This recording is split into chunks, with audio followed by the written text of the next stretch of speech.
What do you do when you have an issue keeping someone accountable? First, we gotta identify where this is happening. So ask yourself, where amongst your team or your work is something that is unwanted that keeps persisting in the workplace? So something unwanted that's a continuous issue that's being brought up.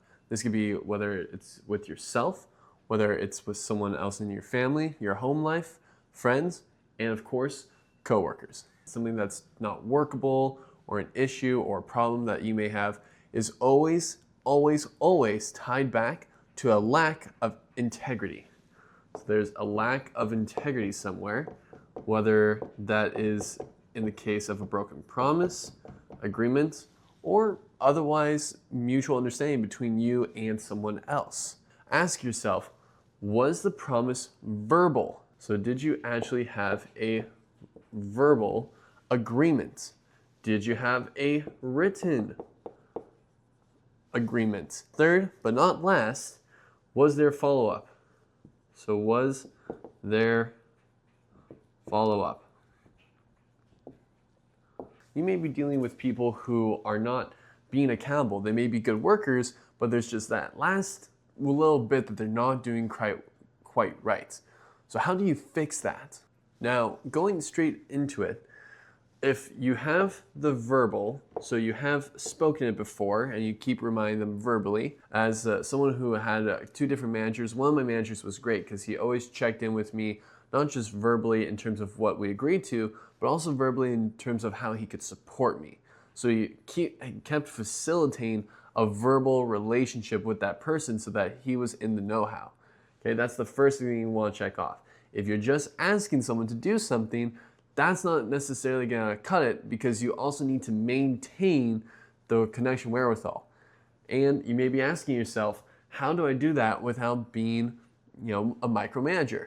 That's simple. Just set expectations. You got to just simply set expectations about how you're going to respond and how they should be responding to you. So what does that mean? Well, let's say you have a deal or a promise with your coworker that they need to be getting the assignments in or tasks in at this point, or they keep missing a signature on here.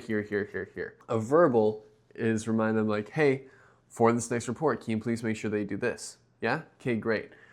Do you want me to check in with you after, or do you want to let me know once you're done with it? You give them the opportunity to either take on the solution themselves or have you follow up with them once they should be done with the solution. Either way, you're still checking in. That's still going to be working for them. And then the most important thing is to actually follow through. Remind them, put a timer on your phone, set a reminder, whatever you need to do, and do it. Now, the next thing you gotta do is you gotta make sure that you have a written agreement somewhere. The power of writing is so powerful because writing makes it real. In fact, in our everyday lives, people will say stuff and they won't hold up their end of the bargain. But when people write stuff, it's definitive. It's in existence. It's there. The next thing is to have a written form of agreement between you and them, okay? Now, that being said, a written form could just be a text or a Teams message, whatever the case may be for you and your team. It can also be something on paper, or like a note, a checklist that you have to do that's on a collective dashboard. Whatever the case is, you have something written down about what's expected of them. One thing that happened for me was when I had my managers, they would just use verbal and they would never do anything written down, not at all. So finally, I took it into my hands where I would make a checklist, okay? And these checklists are the beginning of some of the SOPs. These SOPs should be so crystal clear that no one can get it wrong because you're being so specific. They know every button to click, when to click it. They know exactly what to write down in the words you need them to write it down in. That's how specific and clear you need to be. If the verbal isn't working, make them have a written checklist of what they need to do. And of course, have a commitment from them and from you that either way, it's going to be checked in on. Lastly, you need follow-up. So you've already done the verbal, you've already written it down. So you send them a Teams message, you send them, you've asked them repeatedly in person what they need to do. Now it's time for the follow-up. You need to make sure that it is apparent that you or them are going to follow up at some point of time, to give them a chance to do it and work in their own space, and to make sure that it still gets done. So you're not micromanaging them, but you're also making sure that the expectation is being followed through on. So the follow-up, my favorite methods is the either or, right? Either they follow up with you or you follow up with them within a time frame. Either you follow up with me when you're done, or I follow up with you in blank time. So let's say in an hour.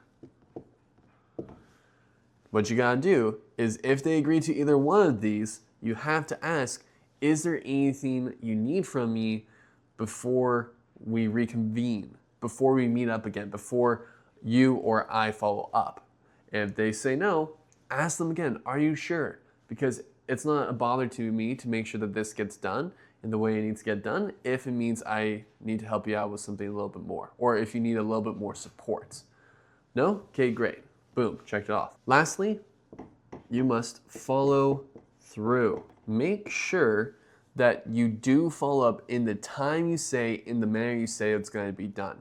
Because the actions you take reinforce your words. And reinforcing your words means there's more weight to them. There's more power to them. There's more respect in them when you're holding up what you say. Especially when you're holding up your side of the agreement and you keep doing this repeatedly, people are going to feel that, they're going to see that, and they're going to do the same because they know that you expect them to do the same, since they expect you to do the same and you always keep coming through. It's a two-way street. Now, there's a few things I need to mention before I keep continuing on. Firstly, what kind of agreements do they have with you that may be unspoken? What I mean by that is that there's a lot of people, including myself for a very long time, where as long as someone was doing 90% of their role, 90% of what they're going to do, I didn't mind giving the little reminders, because that 10%, they're still doing the 90. Perhaps they have that with themselves, or perhaps they have that expectation or agreement with you, but they never really voiced it, or you don't even remember that that's being the case. Number two, people need to be reminded more than they have to be taught. It's a famous line that Alex Hormozi said, and it's because it's true. Most of the time, if it's a really small thing that isn't really going to have that big of an impact, all they need is a simple little system or a simple checklist, and they need to develop that habit, which you have to help them in place because they haven't been done before, and most likely you haven't in placed it before with them. Number three, if in fact you also have that stance that 90% is great and they don't need to be the full 100, then you need to also understand, if you're going to make a new agreement where it has to be 100%, you also need to put in the time and effort to create the systems around that, to do all the thinking and planning and everything else related to the resources, so that they're fully empowered to do the 100%. In fact, I had a manager a while back who would get on me about doing the little 10%. He would just keep giving me verbal reminders over and over and over again, and not much was changing it. I said I remember, and I did for a little while, but I then kept digressing back to some old habits which weren't favorable. So one day I took it upon myself to make a checklist that would help me keep on that little 10% that I wasn't completing in my role. I was doing 5% better than I was previously. So 95% out of 100 of what I need to get done, because I took the initiative to make something happen. All he did was keep it verbal, and he wasn't willing to put in the extra time, energy, and resources it took to create the systems for me, to give me the resources I needed, and of course, make sure that I had the support to get it all done. Right. Let's say that they said that they had the intent of doing it, but because of something, they didn't do it, or they didn't get a chance to do it, or whatever the case is. This is often referred to as a because solution.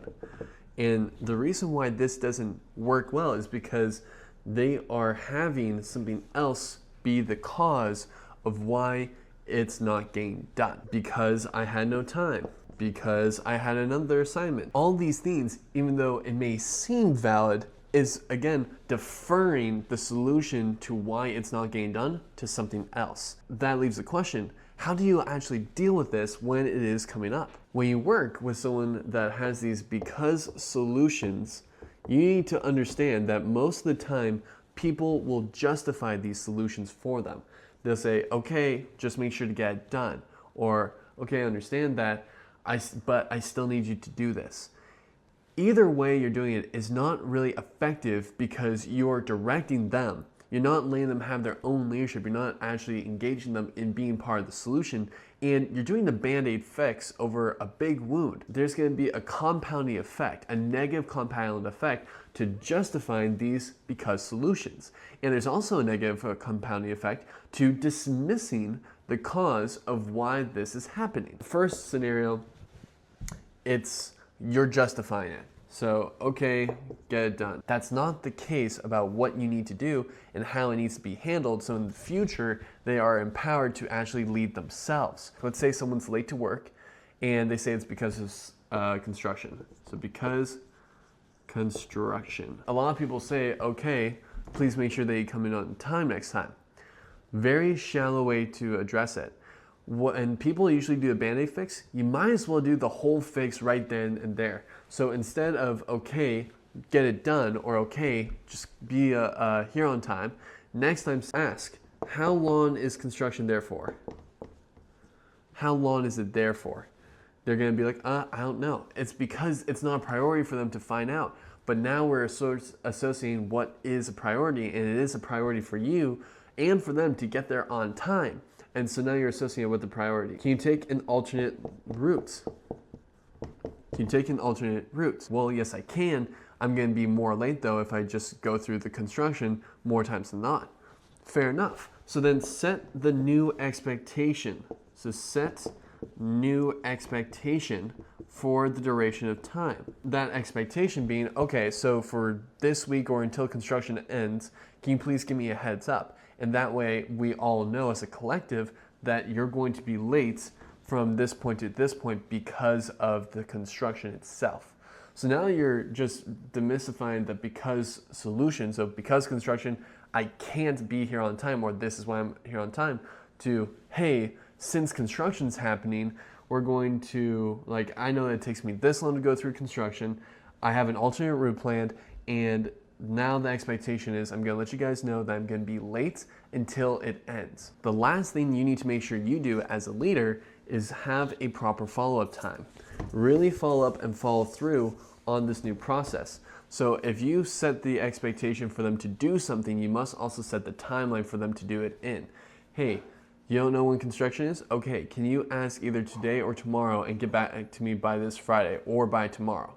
Okay, cool. So then when tomorrow comes, don't go through the hi, how are you?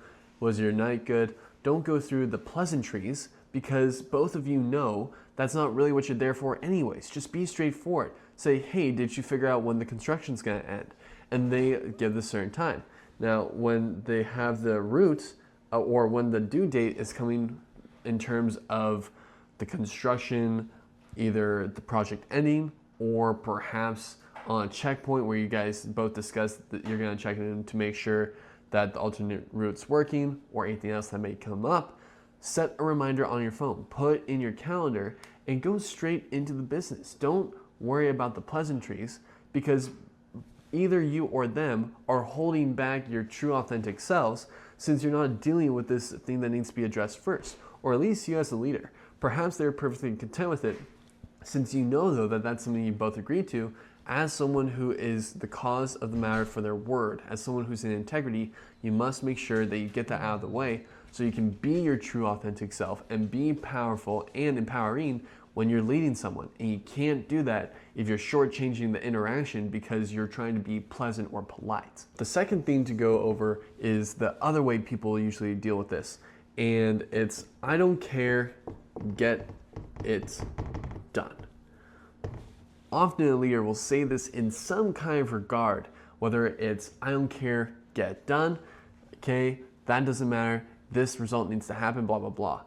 Even though you may understand as a leader, because you've been through a lot more than perhaps your subordinates, that this isn't necessarily a big issue and it can be a relatively quick fix, to them it still is the justifying solution. That's how they're operating, and it's not empowering. In fact, if anything, it's showing that they have a solution which isn't in their control, and you say, I don't care, control it. People don't work well with that. People don't have the initiative, especially between you and them, to often handle the times of when they need to rely on their own judgment, when you expect them to control the uncontrollables. They can't control construction. Now, you may even be saying, hey, what if it's something that's in their control? So for example, I'm not getting an assignment done, or I'm not handing in the paperwork on time. It doesn't even need to be on time. In fact, we can be going over the fact that people are missing some details on the paperwork. If they give you a solution that's something that's justifiable, but it's a because solution, it's a because solution, they really think that that was the solution. That's the reason why it's not getting done. It's a roadblock. And really, that's an opportunity for you to, again, deep dive, get full clarity and address it, then try to do a Band-Aid fix or to wash it over. Instead of saying, I don't care, get it done, or essentially what you're saying is, I don't care, get it done, really take the moment to figure out why it's not getting done. How can you get it done, and what needs to happen on your side to help and support them to get it done. People want to try to do a Band-Aid fix over a big problem, right? They try and do a Band-Aid fix over a big gashing wound that's over someone, and they think that's going to help. It doesn't help. You need to be there, and from here up, or at least from here to here, you need to put it together. You need to make it something that people can actually come to and be actionable to take care of themselves in the future, because slapping a Band-Aid over it isn't doing you or them a favor. They then get the impression that you're not going to put in the time, the resources, and the energy into them to empower them to take care of the solution themselves. So why would they? Okay, great, Spence. I completely understand. Except he or she is still not working out. They're being part of the problem. They're not taking the initiative. I'm empowering them. I'm putting in time, effort, energy in, and nothing I'm doing is working. Okay, let me ask you, why are they still there? There's a lot of justifications about why someone's still there. How come you haven't moved on to someone else? How come you haven't trained someone else? And there's a few things. One, because they're good. Again, it's a because solution, because they're good, because the time it would take to train someone isn't worth it. I have to find someone. And the list can go on and on. You have a justifying reason why it's not working, or why you're keeping someone when it's not working out. You gotta realize that. What you're doing is the exact same thing that they're doing. You're using a because solution. All of this is a story. It's just in your head.